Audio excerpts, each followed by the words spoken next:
I think it's better if you don't come. That's what my son said to me 3 weeks before his wedding. He didn't shout it. He didn't accuse me of anything. He just said it quietly, like he was protecting something fragile. We were sitting at my kitchen table. The same table where I helped him with homework when he was 10. The same table where I iced his birthday cakes and wrapped his Christmas presents. His tea was getting cold between us. "It's Sophie," he said, not looking at me. "She's worried about the image." The image. I looked down at my hands. They were rough from years of work. Years of stocking shelves, cleaning, saving every dollar so he could go to college. "What image?" I asked softly. He swallowed. "Her family, they're inviting investors. Important people. It's at the country club. She just thinks you might feel uncomfortable." Uncomfortable?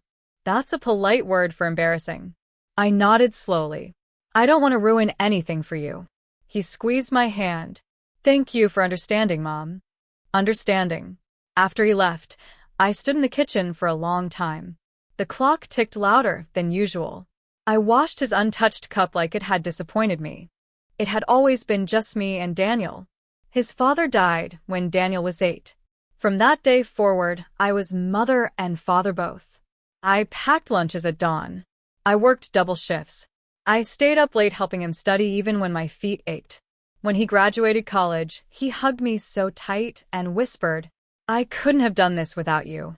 I believed him. Then he met Sophie. She was beautiful, polished, from a family that owned buildings downtown. The first time she came to my house, she complimented my cooking, but her eyes scanned the room like she was measuring it. Once she said, smiling sweetly, "It's amazing how far Daniel has come." I didn't ask what she meant. The morning of the wedding, I didn't wear the lavender dress I had bought months earlier. Instead, I stayed home. I made toast and burned it. The smell filled the kitchen. I didn't scrape it off. Around 3 in the afternoon, my phone rang. Daniel. My heart dropped. "Mom," he said, and his voice was shaking. "I need you to come." "What happened?" I asked. "It's Sophie, there's a problem." When I arrived at the country club, the air felt thick with tension. Guests were whispering in small circles. Music had stopped. The bride wasn't smiling in photos anymore. Daniel pulled me aside. "Someone showed up," he said. "A man. He says Sophie's already married." The words hung between us. "What?" I whispered. He brought documents. Marriage license. Photos. They were separated, apparently. She told me it was finalized. His face crumpled. It wasn't. Across the room, Sophie was arguing with her father. Her mascara was smudged. The polished calm she always carried had cracked wide open. Her perfect image was bleeding in front of everyone. She said it was a mistake, Daniel muttered. That it didn't matter. But it did matter. The investors were leaving. Guests were pretending not to stare. And suddenly, I was no longer the embarrassment in the room. I walked toward Sophie. She looked at me, eyes wide, not with superiority this time, but fear. "You knew?" I asked quietly. She hesitated. That was enough.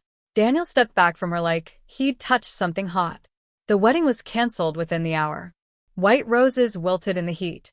Champagne glasses stood untouched. Later that evening, Daniel sat in my living room, still in his suit, tie loosened.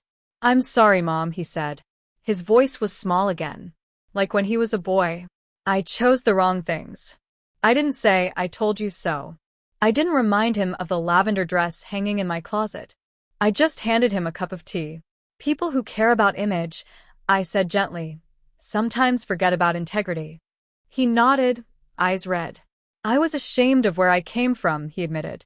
"I thought I needed to rise higher." "You already did," I told him. "Just not the way you thought." It's been a year now. Daniel moved into a small apartment. He's rebuilding his life, slowly, humbly. We eat dinner together most Sundays again. Sophie? I hear she moved back to her parents' house. Reputation can be fragile when it's built on secrets. As for me, I still plant marigolds every spring. I've learned something important. Never shrink yourself to fit someone else's picture of perfection.